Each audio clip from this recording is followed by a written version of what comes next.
This is an introduction to simple free body diagrams.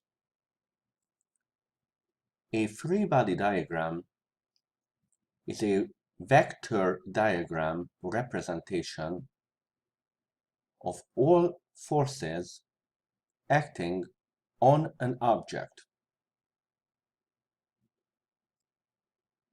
It is useful for vector addition of forces to calculate net force. The net force will be used through Newton's second law to predict the acceleration of the object. Let's start with the simple example of a free body diagram for a book pushed across a level surface. We start with a representation of the object itself. In this case, the rectangle represents the book. If the object is in contact with any surface, it is useful to include it lightly in your diagram. If the object has mass, then gravity will be acting on it.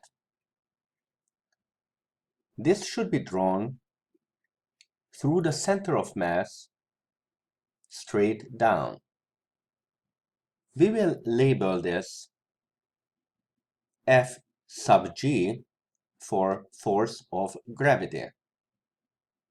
This is also known as the weight of the object. Next, because the object is pressed against a surface, there is a normal force by the surface perpendicular to the contact point. We will label this F sub n. The book is being pushed. We will label this as force applied. Unless the surface is frictionless, we will need to include a force opposing the slide. This will be the force of kinetic friction. Every vector diagram must include a coordinate system. For free body diagrams, it is most convenient if you already know what may be the direction of acceleration. We will label this on the side as to not confuse the different quantities of force and acceleration. We will set up one of our coordinate axes along the acceleration vector. Then we will set up our second coordinate axis perpendicular to the first one. It is important that only external forces are included in the diagram. The direction of the arrows should be in the direction of the forces.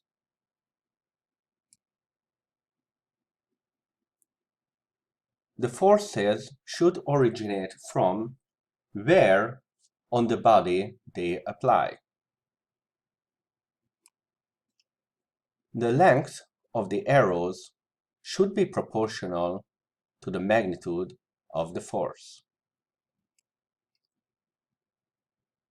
For objects with only linear acceleration,